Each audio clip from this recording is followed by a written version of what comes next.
So it's like 2:30 in the morning and I just finished watching Scoob for the very first time, and I've got to say I have a lot of thoughts to get out in this video.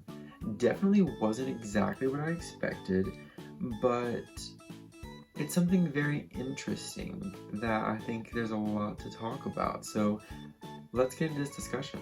First things first, there will be spoilers in this video for Scoob.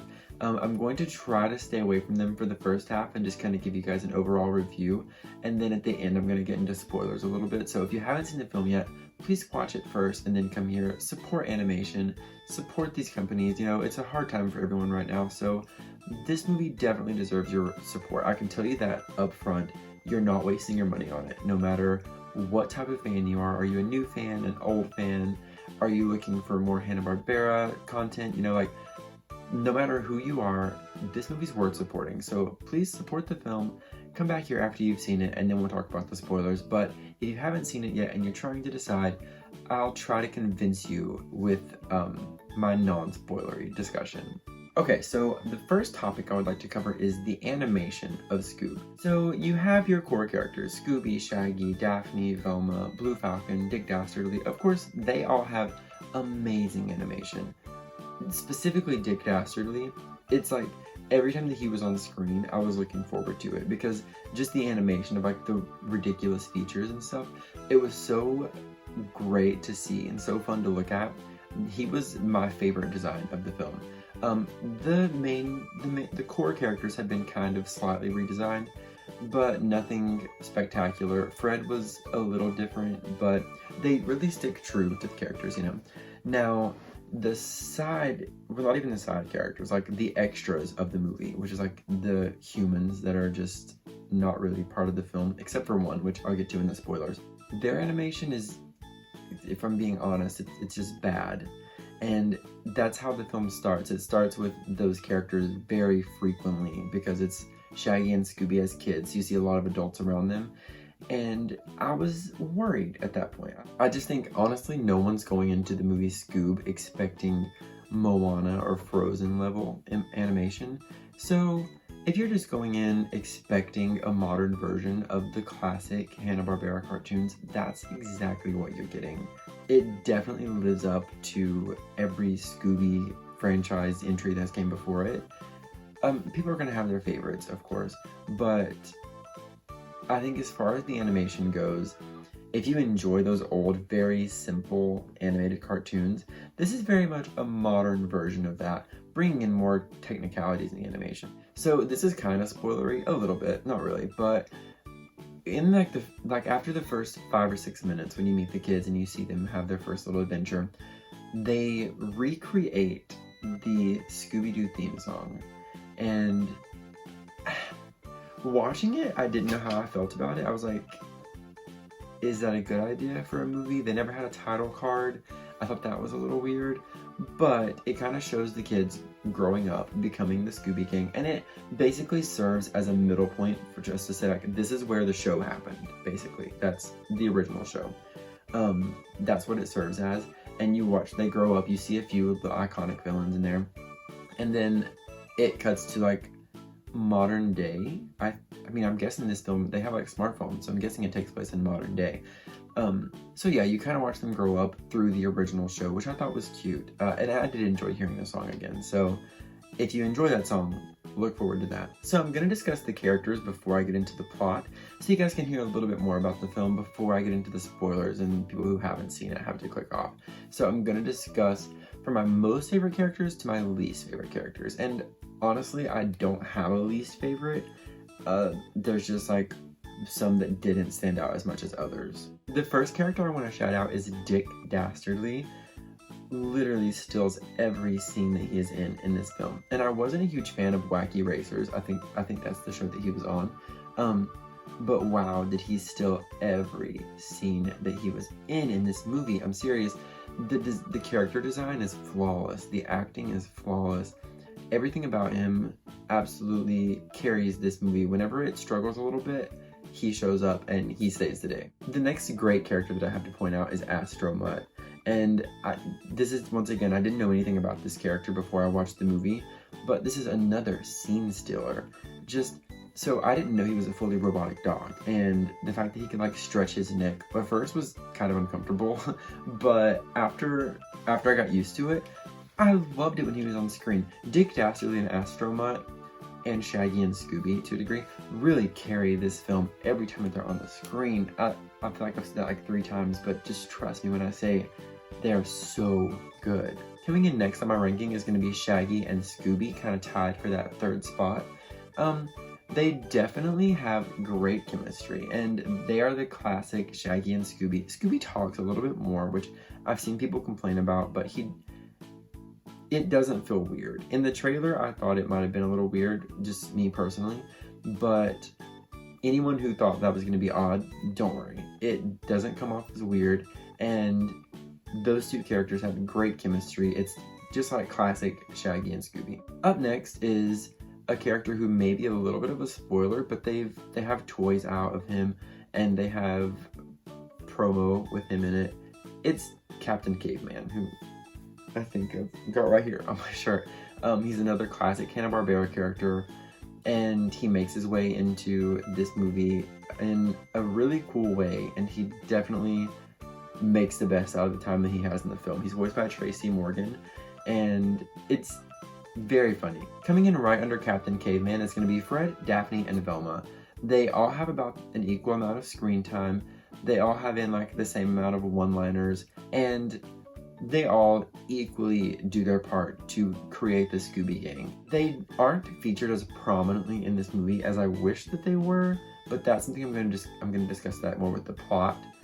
But just know that as characters, they are definitely Fred, Daphne, and Velma, down to the saying jinkies, like the damsel in distress angles. They are definitely their classic characters, just kind of modernized a little bit. But like I said, I'll discuss more in the plot why they're a little bit lower on that list.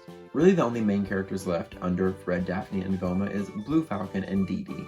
And both of them are great characters with great moments. I mean, Dee Dee's a little underwhelming. They just kind of were the least spectacular in the film, if that makes any sense.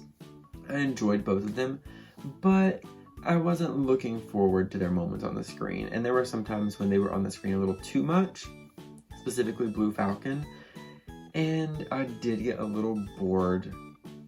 But as I said, there are no bad characters. There's a few boring moments. But overall, they're still fun. They're fun characters. They just kind of overstay their welcome a few times. This is the point of the video where I'm going to have to get into spoilers a little bit. I'm going to discuss the plot. So like I said, if you haven't seen the film, please go watch it, support, and then come back here and I'll discuss it if you're interested in hearing me discuss it. But if you want it spoiled for you, I mean, there's not a whole lot of plot to spoil, but here are my thoughts on it. So we already kind of discussed that the film starts out with a pup named Scooby-Doo angle, and then you get the montage of them growing up. That leads into this weird scene when they're adults with Simon Cowell, and I don't understand it. I get why it's there for like adult joke purposes, because I laughed because there's like a moment where Shaggy and Scooby sing Shallow to Simon Cowell as like they're trying to get famous, and it's like, yeah, that's funny, but 20 years from now when a kid goes to watch this Scooby-Doo movie, are they gonna think that that's funny? That's the kind of stuff that bothers me. So the film gets into of course Dick Dastardly is trying to capture Scooby-Doo. I can't fully explain to you why. It's very confusing, but basically he wants to get his pet dog back. The name's escaping me right now, but it'll come back to me eventually. So he sends these robots down to Earth to capture Scooby, and then the Blue Falcon notices what's going on.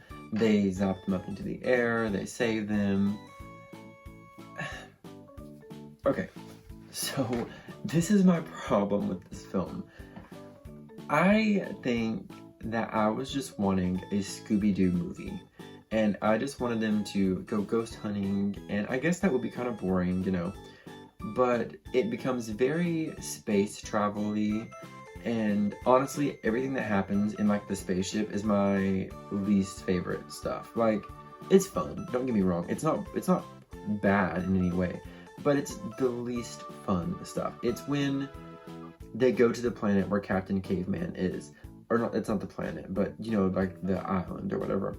That to me was so much fun because it's like a new environment. When they go to the amusement park, that was a lot of fun. But when you're in those ships, it just doesn't feel like Scooby-Doo. It almost makes me excited for a Jetsons film to come in this Hanna-Barbera cinematic universe, because I feel like they've got that part right. They've got the space travel and stuff down. But for Scooby-Doo, when I go to watch this film again, I'll know what to expect. So it probably won't be as jarring. But the first time watching it, it was a little jarring to see Scooby and his friends in that kind of environment, if that makes sense. They open up, if I'm not mistaken, the gates of hell. And they literally bring out Cerberus and Shaggy, Scooby, and the gang, and the Blue Falcon and his friends have to defeat Cerberus. And it's like, okay. I mean, Cerberus is technically, he's like glowing, he's like a ghost, so I wasn't mad at it, but I was just like, wow. This film is the definition of, we don't know if we're getting a sequel, so we're gonna do as much as we can in this movie. And don't get me wrong, this movie is gonna do well enough. I can tell based on seeing it. This Hanna-Barbera cinematic universe that Warner Brothers is wanting to do, this film can start that. I do worry that they might have done a little bit too much in this particular film for people like me. Now, I have a younger brother who's 2 years old, and he's gonna love watching this movie. I can tell watching it that he's going to love it. But for me, it's not something like a Toy Story where I can go to it and just really sit and enjoy the movie. It's gonna be one of those films where I watch it every now and then, but it's like one long, really beautifully animated episode of What's New Scooby-Doo, combined with a few other Hanna-Barbera, like a crossover event. Okay, one thing that I did like quite a bit from this film was they were having quite a few references to other Warner Brothers properties. Daphne is dressed as Wonder Woman for Halloween. They have a wizard. They have like 2 or 3 Wizard of Oz references, which I love because I love the Wizard of Oz. They have a Gladiator reference. They sing "Shallow," which I mentioned earlier, to Simon Cowell. So all that stuff is fun. I love seeing those kind of crossovers. Do you remember in like those classic Saturday morning cartoons, specifically the Flintstones is where I remember it from, which is the one I watched the most. The characters would like raise up off the ground and they would start to run, and then you would hear like the little sound effect, like, and then they would like take off running, or like the Looney Tunes and stuff like that. This movie uses those sound effects to perfection. It's so much fun to see these like CG modern animated characters using those classic sound effects. There's a point when Scooby-Doo's bowling and he does like that Fred Flintstone, like getting up on his toes and like tapping up to the front and then like throwing the ball. And I love things like that. Really make me happy. They bring out that inner child. They take you back to those classic cartoons that, I mean, no matter how old you are, I feel like every kid has like came in contact with the old Scooby-Doo, the old Smurfs, the old Jetsons cartoons at some point, and they know those sounds, and they know that they're like a throwback to a different era in animation, and things like that make me happy. One last thing to point out is that I did appreciate there were a few little Easter eggs in the film. One of the things that I caught was there was a poster for the Hex Girls on the wall at one point, and if you don't know who the Hex Girls are, they are these girls. I'm a Hex Girl, and I'm gonna put a spell on you. I'm gonna put a spell on you. I'm a Hex Girl, and I'm gonna put a spell on you. Put a spell on you. Yeah, pretty cool. And then Muttley shows up. Oh, that's the name of the dog that I forgot to say earlier. He shows up for like the last few minutes of the film, and that's fun to see. I spent like this whole film hoping for like the tiniest little reference to the Flintstones, and I didn't get any. If I missed one, please let me know, but I didn't see any. But in the credits, I did see, there was like a blueprint for Rosie the Robot from the Jetsons on the screen, and I thought that was really cool. Also, one other little Easter egg that they had was Magilla Gorilla. If I'm not mistaken, that was him. Showed up for like a split second in the credits, and it's just like a drawing of him interacting with the characters. This film does a lot of things right, and I think that it's mostly targeted for children, which is fine. I would like to see it skewed a tiny bit older, just in the plot. I think the plot could use a little bit of work and a little of the animation, but these characters are timeless, and this film proves it. This film really opens up doors for some fun opportunities that are going to be coming down the road, and I personally can't wait. So is Scoob worth buying? 100% yes. I think any age audience is going to enjoy it. People like me who watched Scooby-Doo as a kid are going to enjoy it. People who grew up on the live action film will enjoy it, and then children who've never seen Scooby-Doo before are definitely going to enjoy it. I look forward to my 2-year-old brother watching it and getting his reaction to some of the jokes, because I know that he's gonna laugh. It's definitely worth supporting, and all animation, if we're being honest here, is worth supporting. So please buy it, rent it, push Warner Brothers into making this Hanna-Barbera universe happen, because people like me are just dying to see the Flintstones, and I know I've said this a million times, with the Flintstones and the Jetsons and the Smurfs and Yogi Bear brought onto the big screen again in full animation. So overall, it is a good movie. It is not a perfect film in any way, but it's not a bad film in any way. I think I settled on like a 3.5 out of 5 rating. That's just because I think I had expectations for something a little bit different than what I got. Please let me know what you thought about the film. If you've seen it, if you haven't seen it, why are you not gonna watch it? Yeah, comment below, tell me what you thought. Tell me if you're gonna see it, if you're not gonna see it, and if you did see it, what were your favorite parts? Also, if you are like me and you obviously really like the Hanna-Barbera cartoons, or at least, you know, enjoy them, which property are you most excited to see brought into this universe? Just let me know below, because this is a conversation that I'm super interested in having, and if your answer is not the Flintstones, then you're wrong. Thank you for watching, and hopefully I'll see you again soon. Bye.